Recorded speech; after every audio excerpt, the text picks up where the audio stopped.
Other than what they're saying, did you unearth any actual evidence that proves Michael Jackson was a paedophile? It's your conviction of Michael Jackson's guilt that I'm fascinated by. Yeah. This has got huge global attention. Yeah. You know, he was investigated by the FBI. He was one of the most reported on, scrutinised, investigated individuals in the world.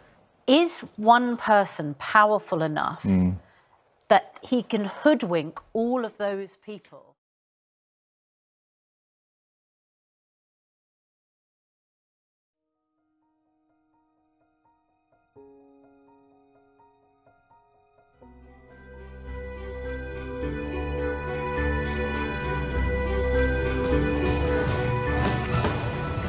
We went to the concert the Friday night and we had a meet and greet with Michael. And Michael said, were you at the concert tonight? And we said, yes. He said, I wish I'd known I would have put him on stage with me. Stage mother and me kicked in. I said, we'll be there tomorrow night. The next morning I wanted to bring in a thank you letter for Michael because this was his last concert. He was leaving Australia. It's like there he was on the TV screen as I was used to seeing him. And then there he was.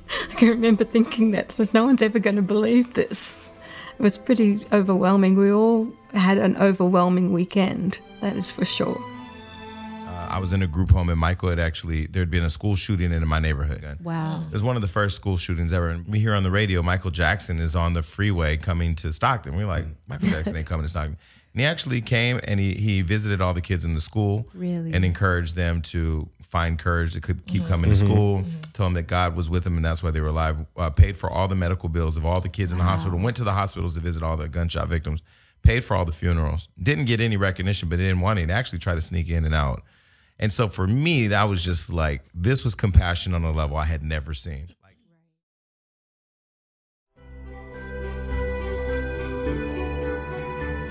I started calling around some of the television shows that Wade had been on, trying to find a number where we could contact Michael. And finally, somebody gave me a number, Michael's personal assistant. So we called her, and she said, oh, let me talk to Michael, and I will call you back. I think it was a Friday, and he said, you know, do you and the family, do you guys want to come to Neverland for the weekend? You know, Hollywood and this whole entertainment business was on another planet from where we were. Even if we knew him, which we didn't at all, and we'd known him for, I don't know what, 4 hours maybe. Not known him, we met him 4 hours ago, you know? Then the next morning, the plan was that we were going to go on this kind of trip to the Grand Canyon and that sort of thing with an RV. So then that's when I left with my mom and everybody, and we went to the Grand Canyon. We had like a motorhome, and we went and camped and did all that. And then Wade stayed with Michael. And I actually didn't have a problem with it at the time. I didn't actually have a hesitation. Yeah, and then we'd get up in the morning like nothing had ever happened. Yeah, when my parents came back at the end of the week, once the abuse started, within that first week, you know, every night that I was with him, there was abuse, while my mother was, you know, next door.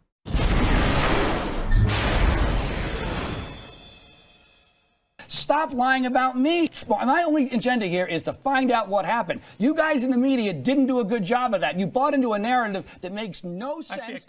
Wade Robson in the movie claims that he was abused by Michael Jackson for several days at Neverland while his family was on vacation in the Grand Canyon. Joy Robson has testified not once, but twice, over an extended period of time, under oath, with no incentive to lie, that Wade Robson went with them on that Grand Canyon trip. We went to the Grand Canyon and came back the following weekend. And was this, when you say you went to the Grand Canyon, your family went to the Grand Canyon, or Mr. Jackson accompanied you? No, excuse me, my family. Never. My son has never been to the ranch without me up until this year. And then in between, you and your kids and your husband and your parents all went on a tourist trip to the Grand Canyon. Yes. And I remember really wanting to stay in the room with him, and my mom wouldn't allow it. It didn't feel right. You don't go sleep with somebody else that you don't really know. But made sure I had my meals with them and that Jimmy slept with me. Our room started to get further and further away. And when I asked about it, we weren't even on the same floor now. I asked in Paris, we couldn't get you a suite close to Michael, no suites available. But in Germany, we were like really far away from them. And he said, would you talk to Jimmy about holding my hand? They're gonna think something nasty about it. Nothing's going on, but this is gonna look like something's going on. So I didn't tell him I was coming, and the door was locked. And so you have to knock loud because the movie's on. He didn't mean to lock the door. He didn't know the door was locked. My son doesn't know this. But I would, go to the door, try to listen, hear what conversation was going on, and then I'd sneak away. Alan Scanlon, an operator from Neverland, confirmed the theater doors are locked from the outside, not the inside, and of Panic Hardware, which makes it impossible for Stephanie Safecha to have found the door locked. And the door was locked. And so you have to knock loud because the movie's on. We were back and forth throughout the trip between Neverland and the hideout in Westwood. But, my mother being in a different room and Michael and I sleeping in his bed. The sexual contact continued every night we were together. About 7, Nick and Desiree's Infinite Dance Cast. And we are here with Miss Joy Robson. Thanks for coming. What was your reasoning from coming from Australia, and how did it go? Oh, good. So I left with Chantal, who was 12, and Wade was just about to turn 9. Wow. And I thought we'd be superstars within a year, and 8 years later we were still trying to pay rent. I don't know how much better you can get than working with Michael Jackson. Well, we didn't work with him a lot. Wade did 3 music videos. Well, they don't pay a whole lot. It doesn't really pay the rent. And you come out to Los Angeles. Yeah, and I realized very early on that if we were going to make it here, that it was going to be up to me. I couldn't really rely. Michael lived in a bubble and had a different reality. Right. And so I was the one who had to find agents. My kids worked every weekend, every school vacation. So in 2011, Joy Robson did an interview on a radio station here in Los Angeles. She says a lot of things that are directly in contradiction to her son's current narrative. She acknowledges that Michael Jackson and Wade didn't really spend that much time together.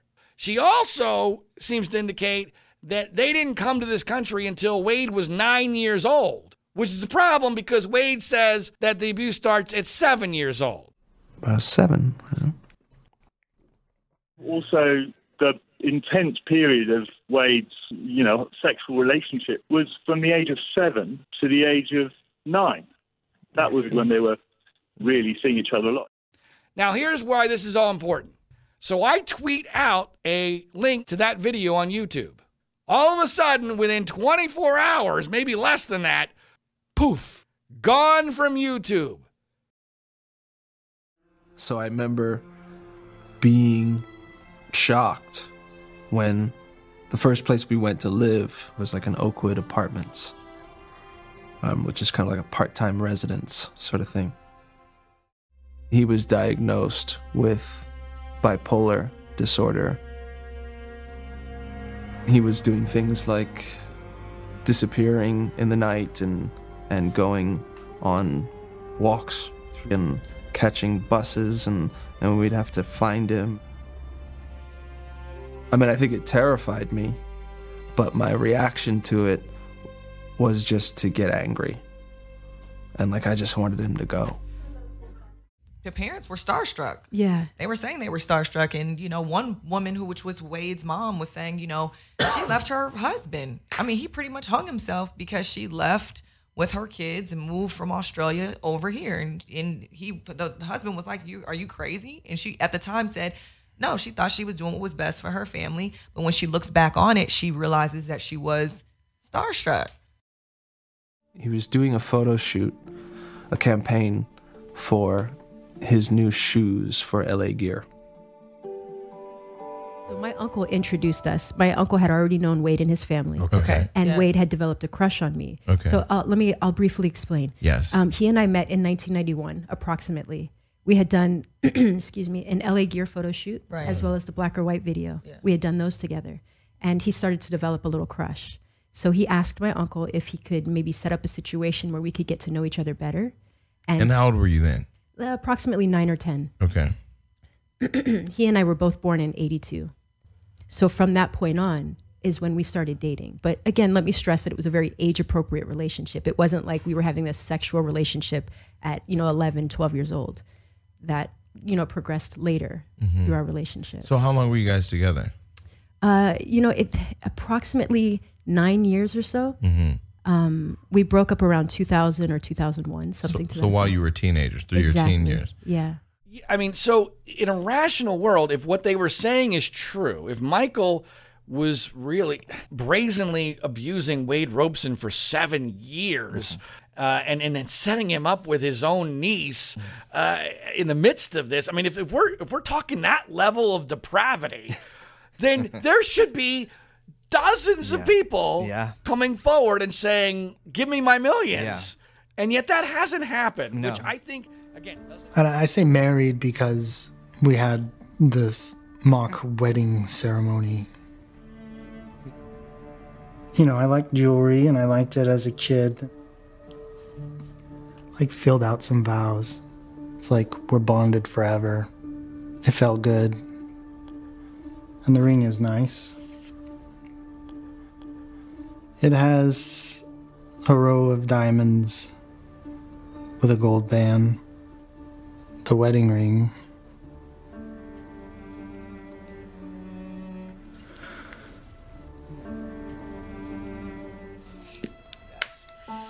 It was such a striking moment when you said in the film, James, that you had a marriage ceremony with Michael Jackson with rings and handwritten vows. And once you said vows, you feel completely complicit, did you not? Yeah, that that moment was part of.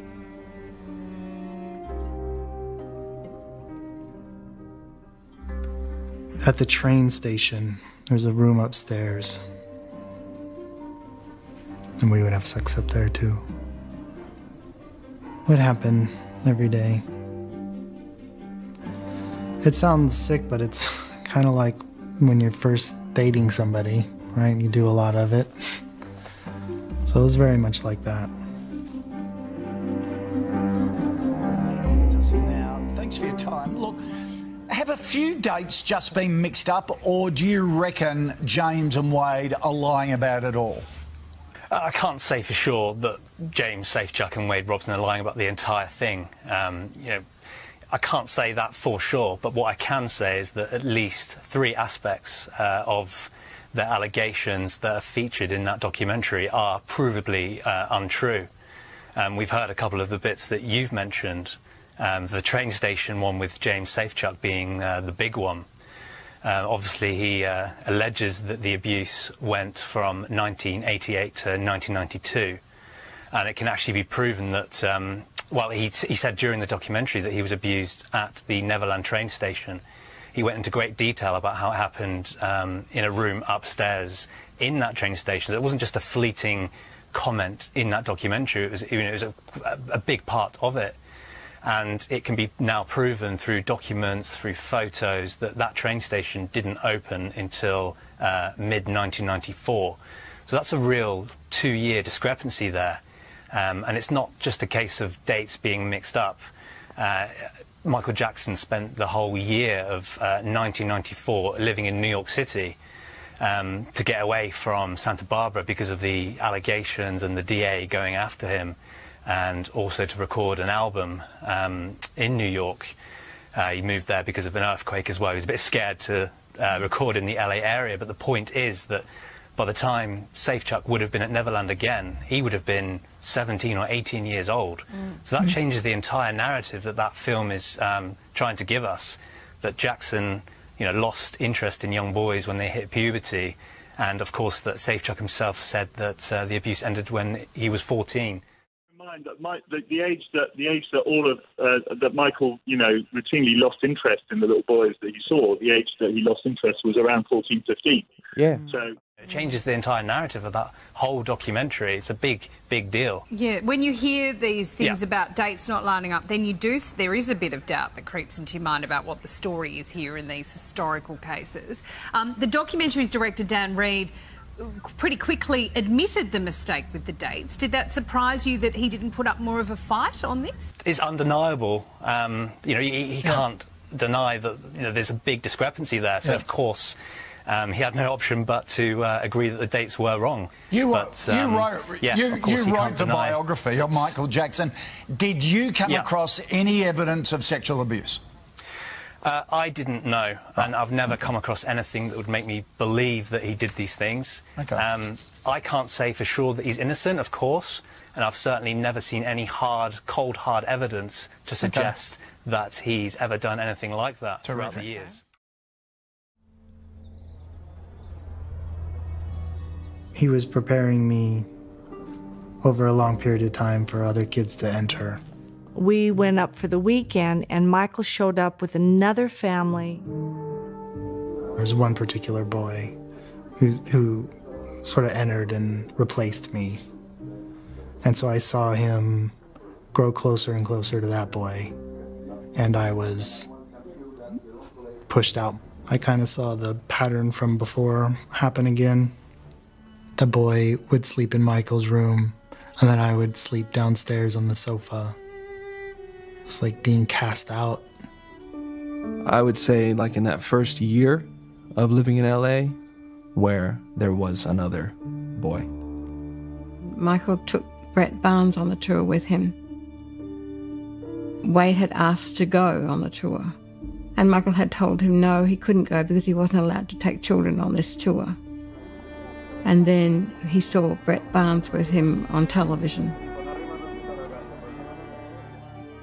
Brett Barnes has stated Michael Jackson has never done anything inappropriate to him, and has threatened HBO with a lawsuit, asking them to remove his name from the documentary as a victim.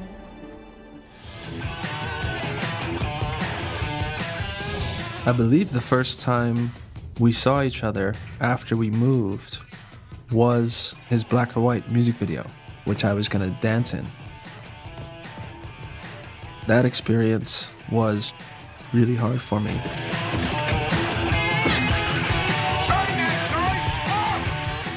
This was the first time I came up against the new friend, Macaulay Culkin. Macaulay was where I was, you know, at my previous trips, right by Michael's side, every moment. It was very obvious to me that Macaulay had taken Wade's place in Michael's best friend category. And that little boy would come home every day and sit on the couch and wait for that phone call. It just didn't come, he wasn't calling. And it broke my heart to see him waiting for that call. Every 12 months, there was a new boy in his life. And he was known to spend a lot of time with children, some famous. They have, throughout the years, denied any sexual abuse took place. Did you walk into this project objectively, or did you walk in already believing these two gentlemen? When you look at this in totality, the emphatic denials from so many other people about this mean that there is a question mark here. You've got other boys like Macaulay Culkin, Corey Feldman has come out strongly yesterday. And Corey Feldman made the, I think, quite interesting point. He said, look, serial paedophiles, when they're around young boys, in this case, they'd abuse them all. That historically, that was people, if they had access to young boys, they'd do it. Corey Feldman and Macaulay Culkin tell a completely different story of their experience with Jackson. Obviously, as a mother, when these allegations were brought to us, the first thing when I get Wade by himself, I said to him, okay, so as your mother, I need to ask you, has Michael ever done anything inappropriate with you? And he was so convincing. Absolutely not. He has never, ever done anything. Never. Because we were so close with Michael, obviously, I wanted to believe that. But more than anything, I believed my son. Did you go into Mr. Jackson's room at all hour of the day? At any time I wanted to, yes. Do you recall being in his room during the day? Yes. Do you recall being in his room during the evening? Yes. Do you recall being in Mr. Jackson's room late at night? Yes. Did you ever get the feeling that somebody was trying to keep you out of Mr. Jackson's room? No. I believed that he would have told me had something happened. I said, to me, no amount of money would make that okay. If I thought that he had touched my son, I would not stop till he was behind bars. How did you feel when you heard that a boy was alleging that Michael had abused him? I was shocked too, and I think it's sick, because I know Michael well enough that he wouldn't do anything like that. I know that for a fact.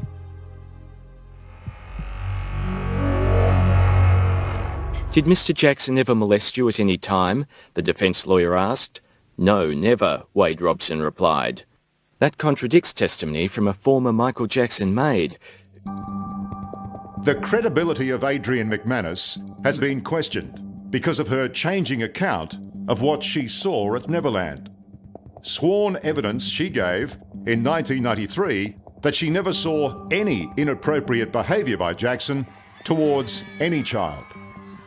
At Michael Jackson's trial, you were found to have lied under oath. From 1990 to 1994, she was his housemaid, with intimate access to the inner sanctum of the most famous person on earth. When she left in 1994, she and 4 other employees sued the singer for wrongful termination and lost. Do you still owe the Jackson estate money? I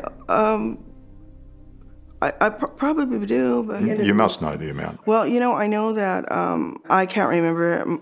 It might have been. You were ordered to pay legal fees initially. Yeah, for breach of contract for suing Mr. Jackson. Which was what, 1.6 million? It was probably Just to refresh your memory. Yeah. Okay. Yeah. All of a sudden, Michael and Jordy were gone. They had gone in one of his bathrooms, and the door was closed. I used to be the boy who was in there with Michael. And I just knew in my gut that that's what they were doing when they were disappearing. They were doing all of that same sexual stuff. Evan Chandler, Jordan Chandler's father, filed a $30 million civil lawsuit against Michael Jackson on the 14th of September 1993. In the lawsuit, his alleged outline of abuse was in no way the same claimed by Wade Robson. He had also claimed nothing ever happened at Neverland. They were disappearing. They were doing all of that same sexual stuff. And I said to Michael, why is this boy doing this to you? And he said, oh, it's not him, it's his father. His father wants money. Meanwhile, CBS obtained a secretly taped phone conversation allegedly between the father of the boy who accused Jackson of sexual abuse and the boy's stepfather. Listen to this. This man is going to be humiliated beyond belief. He will not believe it. He will not believe what's going to happen to him. Beyond his worst nightmares. Sell one more record. If I go through with this, I win big time. I will get everything I want. They will be destroyed forever.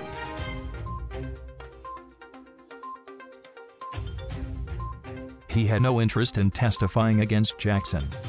Jordan Chandler advised that he would legally fight any attempt to do so. You've got to look very carefully at people's motives, and you've got to look very carefully at the facts. You've got the most famous person in the world, one of the wealthiest people in the world, perceived as very vulnerable, okay? And people constantly tried to exploit him throughout his lifetime. For lawyer Tom Mesereau, so much of what was aimed at Michael Jackson was about cold, hard cash. You don't think the freedom of the Me Too movement could be explained for these latest accusers coming up and saying that Michael Jackson molested them? I think the freedom of the Me Too movement has allowed false accusations to be made as well as real accusations. And we've got to be very careful to make sure we sift out what's real and what's false. What was decade-long FBI surveillance? Trust and believe if there was something there to be found, they would have moved on it, it's my belief. And it would have leaked. Yeah. And that was the first I've heard. I didn't even know. What year was that? That was, first of all, in 2009, the FBI released their Michael Jackson FBI file. If you go to vault.fbi.gov, you will actually see the FBI files there on Michael Jackson. And so soon it will be Jackson's turn himself to respond to questions. The teen said that when they traveled together to Monaco last May, quote, that's when the whole thing really got out of hand. Also included was a deposition of former Jackson maid Blanca Francia, who claims that at Jackson's Neverland Ranch to have seen Jackson naked with young boys on several occasions. What did you see? I just saw the shadow. You saw the shadow of what you believe was Michael Jackson? Yes. You never saw him, did you? No. You saw the shadow of what you thought was a man, right? Yes. Did you see any other shadow at that point? No. Was the glass foggy? Yeah. So you couldn't really see clearly the glass, right? You just saw a figure. Is that right? Uh-huh. You only saw one figure at that point? Yes.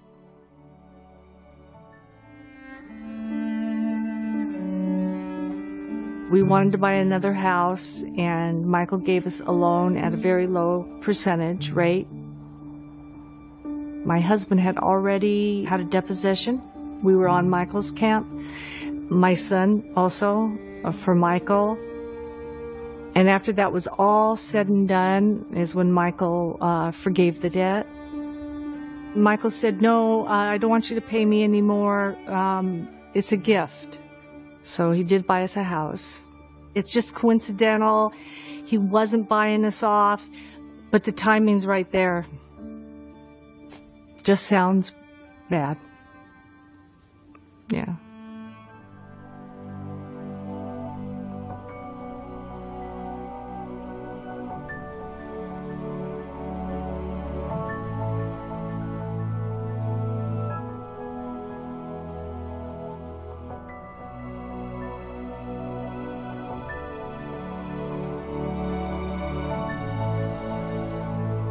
My husband had already had a deposition. We were on Michael's camp. And after that was all said and done is when Michael forgave the debt.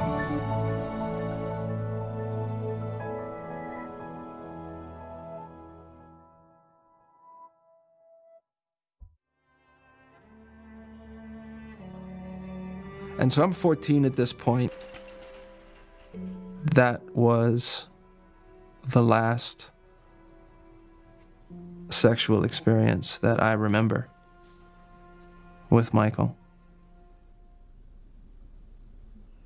The public knows how many children were there. And then there's all the children that we don't know about. We grew up with him literally since he was 3 and I was 5. He was just Michael. He was just our friend. Just like hang out. Yeah, with us and everywhere, yeah. He'd hang out just like this. I hung out with Michael Jackson. I stayed at his house. You don't think that for the interviews that they're doing, they're not getting paid? I've been offered 6 figures already for an interview. Our own personal experience with him was gentle and beautiful. He's a good friend of mine, and he still is. Your brother knew him too? Yeah, no, we all did. And he'd bring my sister and I on stage. Always loved him so much. We just had the best times. How did you meet him? We ended up staying in touch for many years after. He invited myself and my family to go to the ranch. Wow. He was a great friend. You know, he just treated me like gold. The experience that we had with him was one of, love. Continued to be friends with him for about a decade. The great times we had here. And happy to have been his friend. I would say that he was even greater as a person. One of the most important people in my life. I grew up there. I spent my whole life. In 1993, when I was interviewed by the Santa Barbara Police Department, I sat there and I gave them the names. They're on record. They have all of this information, but they were scanning Michael Jackson. All they cared about was trying to find something on Michael Jackson. Who you said, by the way, did not abuse you. Who Michael was innocent, and that was what the interview was about with the police in 1993. I told them he is not that guy, and they said, well, maybe you just don't understand your friend. And I said, no, I know the difference between pedophiles and somebody who's not a pedophile because I've been molested. Here's the names. Go investigate. And then there's all the children that we don't know about.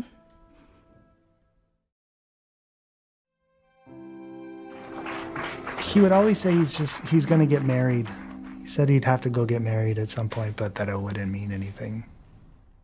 I honestly can tell you that it was every sense a normal marriage, and everything was spoken. And, you know, in the middle of the night, if he needed to wake up and tell me and bounce something off me and wake me up and want to, you know, talk, or if there was trouble, one of the very highest points of my life was when things were going really well and he and I were united together, and he and I had an understanding about some of the people and the things that could go around him.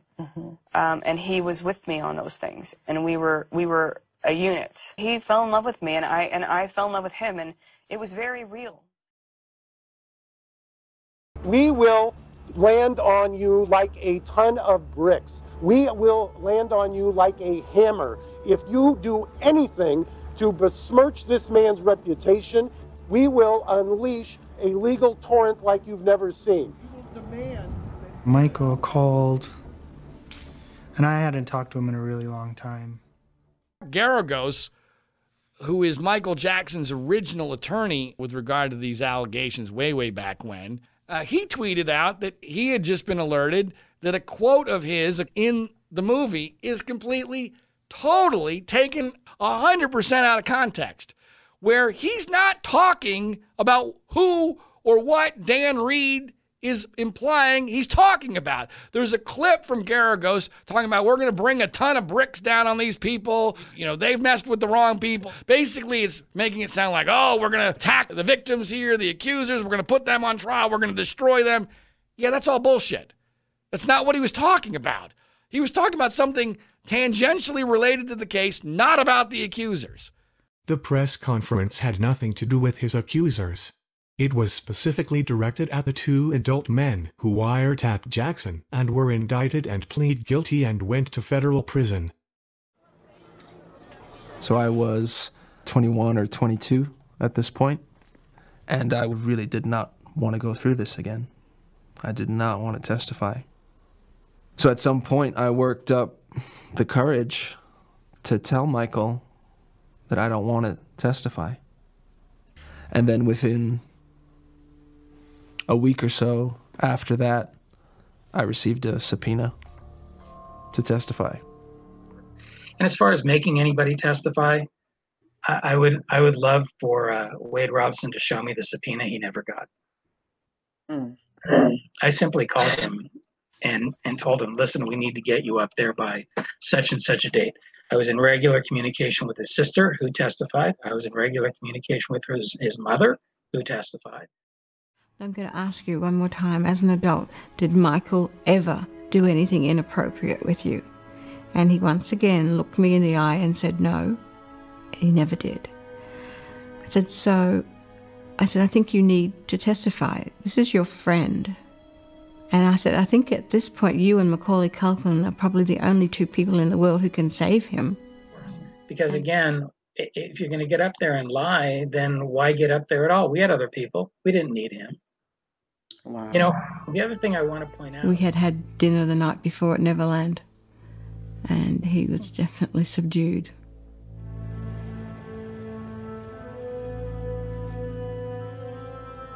So we were at the ranch with all his family. Michael didn't look well. He looked very sick. His kids were there. Everybody was there.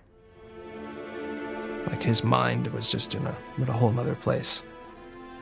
I remember all of us sitting at dinner, and Paris, his daughter,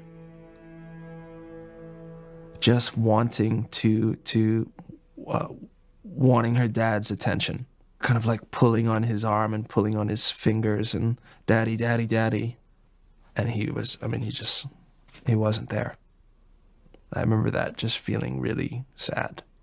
What if he loses? What if he goes to jail? You know, and these are the last couple of times that they see their daddy, you know, which built my conviction even that much more to save him. Wade Robson claimed this dinner happened before he testified under oath to defend Michael Jackson. The other people who were present at this dinner have confirmed it happened after he had testified. If I was not physically there myself to witness this dinner, I probably would have not even questioned it. This story beat is supposed to give Wade the motivation to lie under oath to protect Michael Jackson. Problem is this dinner happened after Wade testified. His kids were there. Everybody was there.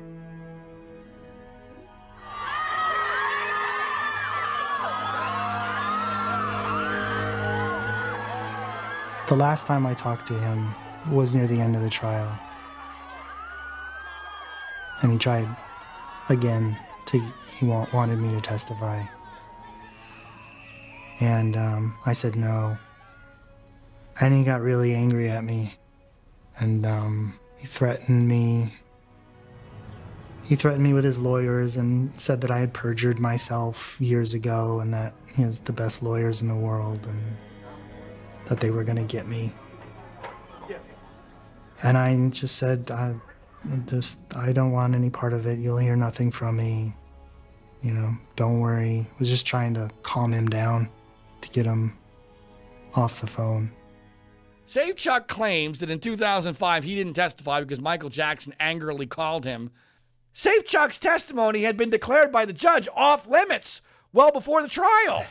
And we know that. I texted Tom Mesereau today. Yeah. He could not testify. The judge ruled it would be too remote in time or cumulative. It's over 15 years. We weren't even in the time frame. Mesereau goes on to say, if he had allowed it, we would have called him like we did Wade Robson, Brett Barnes, Macaulay Culkin. I never met or spoke to Save Chuck, but was told he supported Michael Jackson.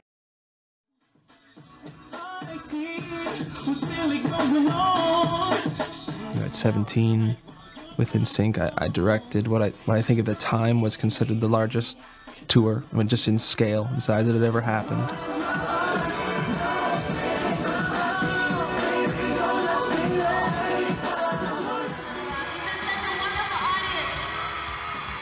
Michael had some sort of obsession with Britney.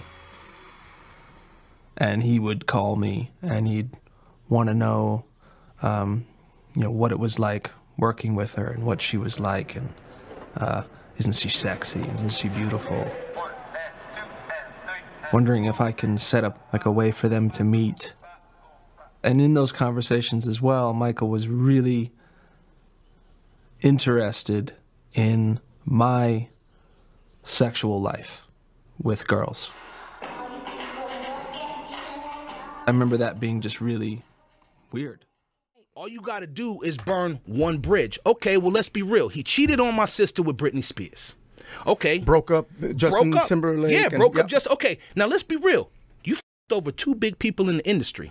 That's not including the caboose that is attached to them from managers, executives, business people. So when he burnt those bridges, he didn't just burn the bridge, he blew out the foundation.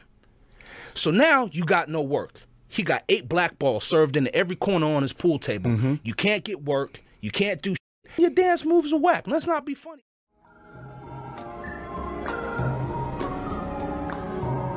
I was in Vegas for maybe about 6 months. And at that point, Michael was living in Vegas with his kids.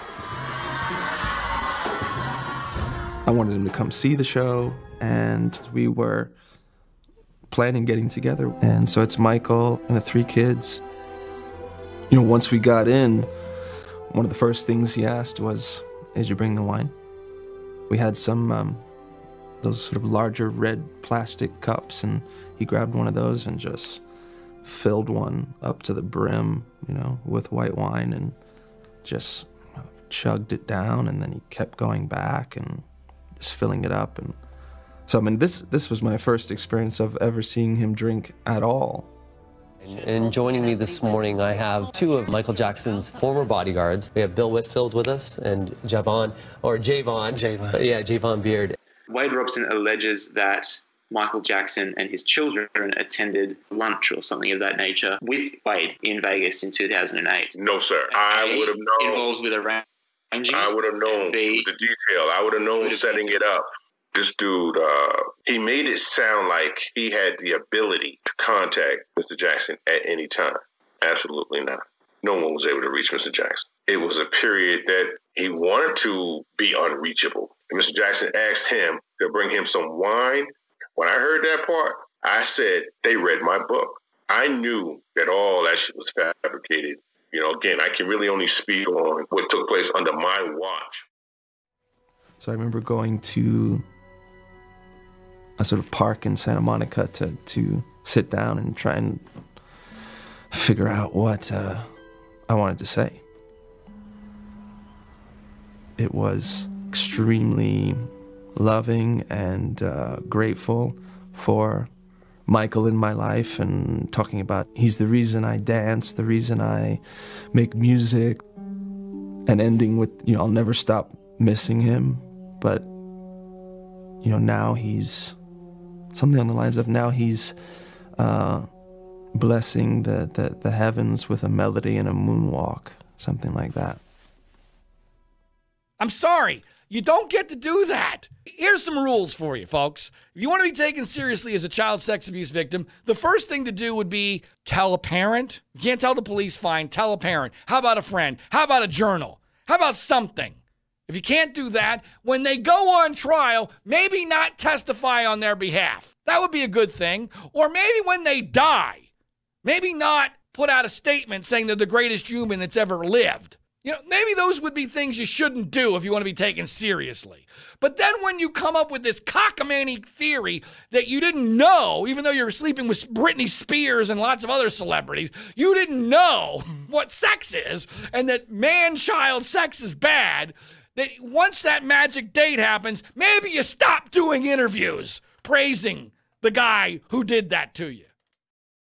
I danced when I heard that he died. I was laying in bed. The news came on. I got out of bed and I was, oh, thank God he can't hurt any more children.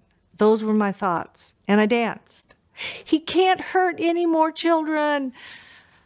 I was so happy he died. Which we then go to when Michael Jackson dies in 2009. It is some horrendous acting. And why is she dancing over his death based upon one comment that her son allegedly made in 2005? I told her in words to the effect that he is not a good person, and that the decedent is a bad man. I said something to the effect that something had happened, and nothing more. The entire conversation with my mother, which wasn't really a conversation, but just me talking to her, lasted a few minutes. And her own son says he didn't realize he was abused until he saw Robeson on the Today Show when? 2013. And just to further substantiate that, his cousin Tony Safechuck tweets in 2013, "My cuz and I were two of the kids that used to hang out with him," meaning Michael Jackson. "Great person. It's all bullshit. No settlement happened." That the whole story about Michael Jackson is bullcrap. Literally, that's what he tweeted. Come on, people. Well, Michael Jackson died in the afternoon here in Los Angeles, where they live. She claims that she was in bed and she wakes up and she finds out he's dead. And then you find out that somebody else has them, and then they went through something that you went through. I really just wanted to talk to Wade. I told my wife after Wade came out, maybe a few weeks after. In 2013, Safechuck is sued for hundreds of thousands of dollars. Now, we have not been able to figure out how exactly that lawsuit got resolved, but we know it was for hundreds of thousands of dollars. It was here in Southern California. We know the company that sued him. But here we have, voila, not by coincidence, I think, a huge incentive. And then in 2014, I suddenly joined the lawsuit with Wade Robeson against Michael Jackson for millions of dollars. Coincidence?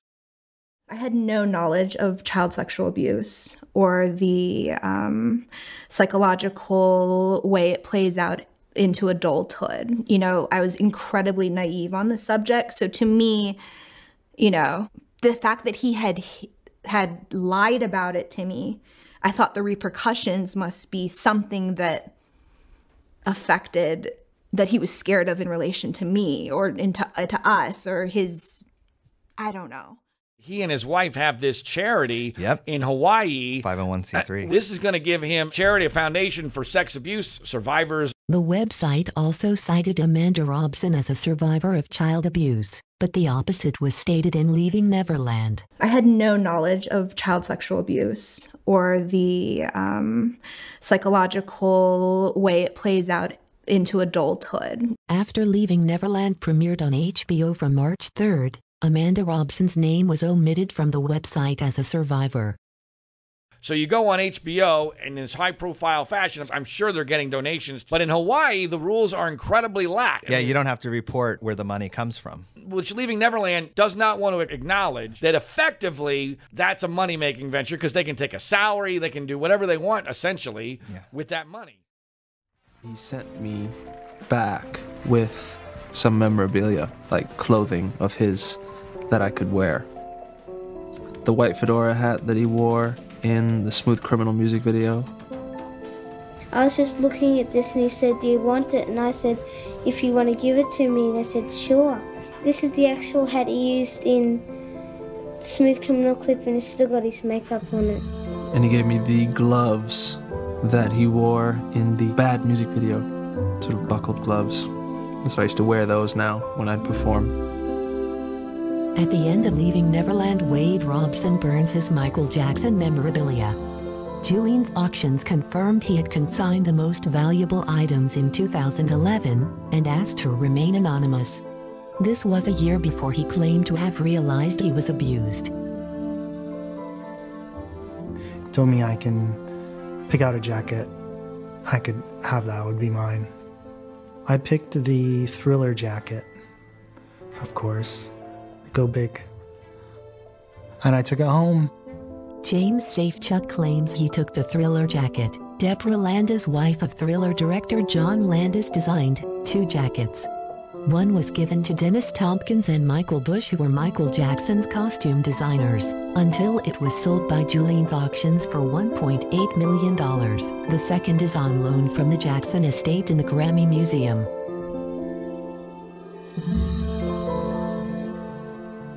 Cashing in, Daily Mail TV can exclusively reveal that personal notes from Michael Jackson accuser Wade Robson show that he was shopping around a tell-all book over 5 years ago. In it, it would detail his sexual abuse allegations against the King of Pop because he felt it was, quote, time to get mine. Chris Bargo joins us now from our New York newsroom with more details on this. Chris, what was Wade demanding in exchange for his story? Well, Jesse, according to court documents exclusively seen by Daily Mail TV, Wade was so desperate to get his story out there that he went to several high-profile publishing companies. In those meetings, Robson was demanding, quote, a large amount of money for the rights to his story. In one proposal, Robson said he was relatable and relevant as a victim. The publisher still passed on his proposal. That is when Wade filed a $1.5 billion civil lawsuit seeking damages from the Michael Jackson estate. Wade Robson questioned in his lawsuit against the Jackson estate. And which publishing houses did you send it to? Well, I don't believe any publishing house saw anything that I wrote, so I didn't send it to any publishing house. Wade Robson denied shopping his book around in his lawsuit against the Jackson estate, but his emails showed otherwise. Can you tell me all the publishers you have been to? Just so I know all the options that have been explored. The phones are ringing, like, say yes, yes, you know, work begets work, like, this is time to explode, this is what you've been working for. But he'd be in the adrenaline of a job, and it was always followed by lulls of depression. I'm starting on Cirque du Soleil Michael Jackson show. So it's, you know, the equivalent of the Beatles' Love show that they have, or the Elvis show, but for Michael. It's such a huge responsibility. But that was why I took it on. You know, Michael was such a huge part of my career and life. We did not hire him. Was that your decision not to hire him? In the end, I discussed it, I believe, with somebody at Cirque du Soleil, but we determined that he wasn't really qualified. I didn't have an obligation to send him an email. I don't need to embarrass Wade by telling him he wasn't good enough. Wade Robson is seen in a 2012 interview stating he has the Cirque du Soleil Michael Jackson show, when he clearly was not hired. He lied.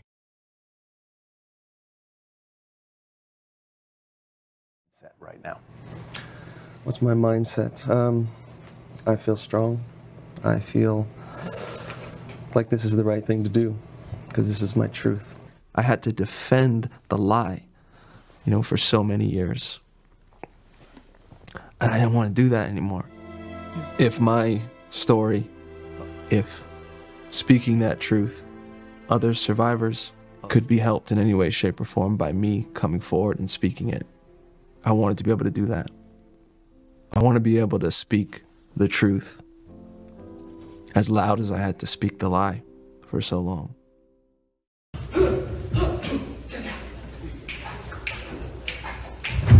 I am a sound engineer. We were just there to provide not only sound reinforcements, but an actual band for a choreography class for Wade. And like I said, he really spoke very highly of Michael. He praised Mike.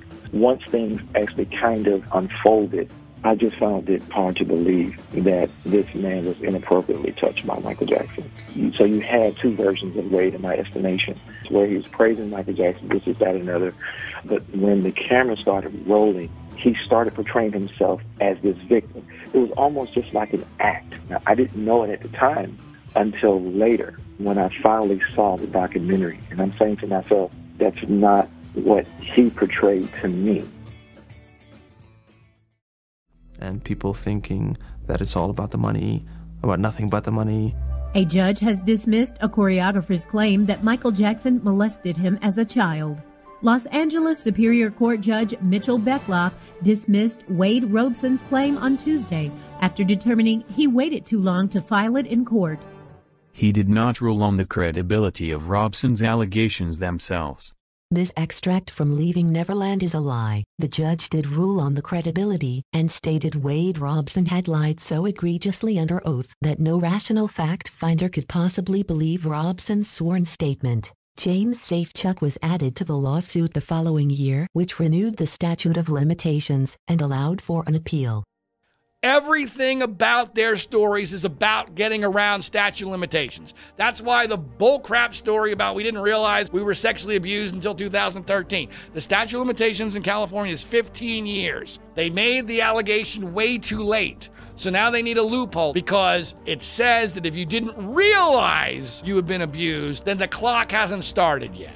He testified that Michael did nothing to him. Can charges be brought against him now for perjury or feasible? When he released his story in 2013, he released it right after the 7-year statute of limitations. Wow. So you think he did that on purpose? How convenient. Within the lawsuit, Wade Robson was forced to relinquish documents as part of discovery by the court. He continually lied about the existence of these documents, withheld documents, and had deleted documents before relinquishing them. Wade Robson's emails were eventually seized. These emails showed he was constructing his story of abuse by researching other people's allegations about Michael Jackson, emailing them to himself and including them into his own account of abuse. He found one tabloid story about himself, emailing it to his mother asking her if it was true. His mother replied, "Well, none of this is true." He then included this story of abuse in his account anyway. While constructing his story, his mother helped him with several versions which benefited him. He had deleted over 50 emails between his mother and himself alone. He was originally asked by the court to hand over all written communications relating to his allegations of abuse. Robson had stated under oath that only one single document existed, but documents obtained by third parties showed this was utterly false. On 3 separate occasions he was forced to hand over documents. On each separate occasion he falsely stated that his latest production was now complete. This is the lawsuit that the entire contents of Leaving Neverland are based on.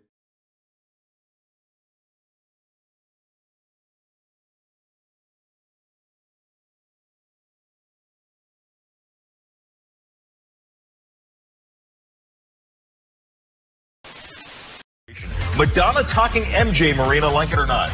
You know, I think she's making a legitimate point here. He was acquitted of the initial charges. Yes, there's a documentary, but even HBO's kind of backtracked and said, look, there's not a lot of weight in what these people are saying.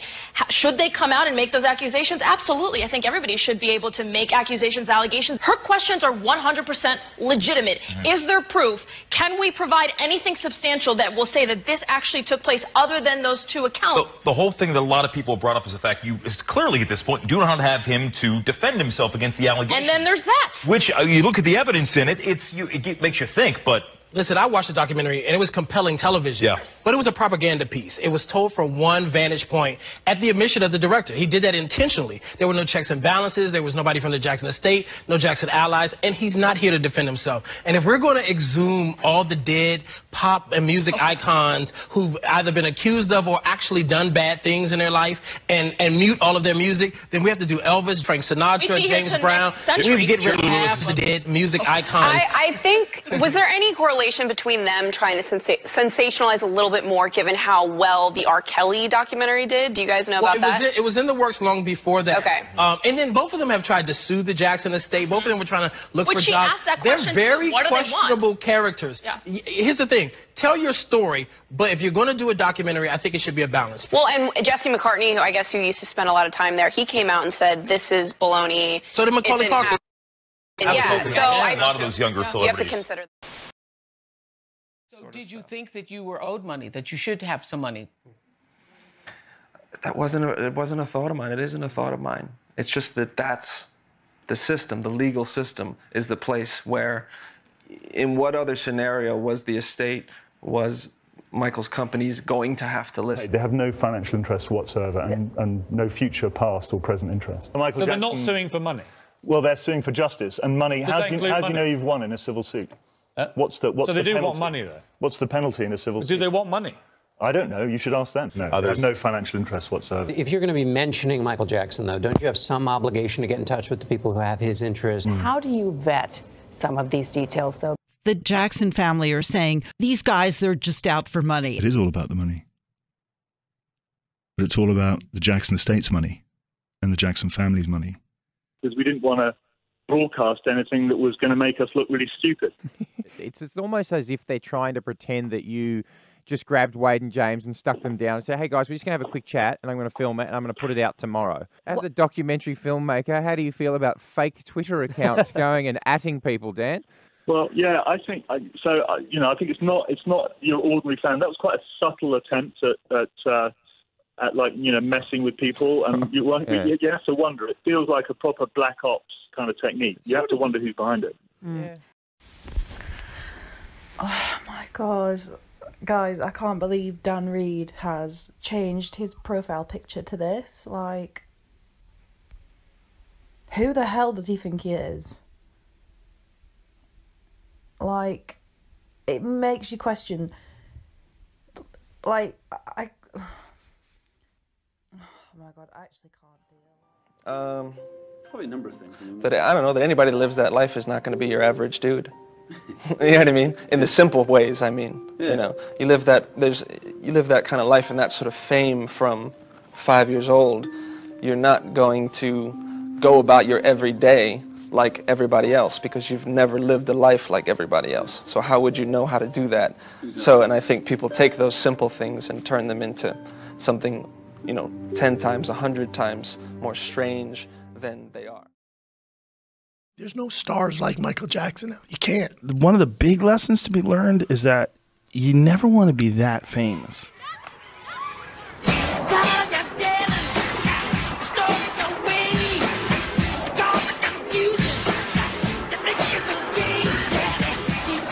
Vous savez qui c'est?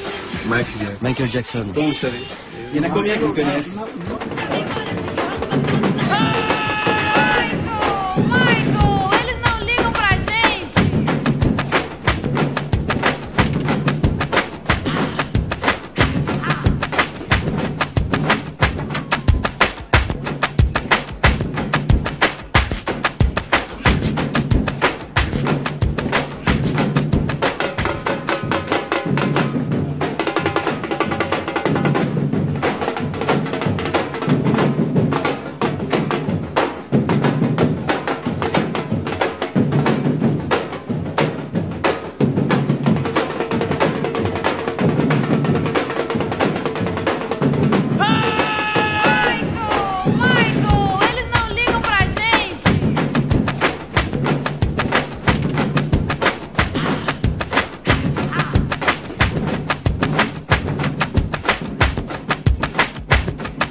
about your daddy. It was strange what your daddy had to deal with. But he dealt with it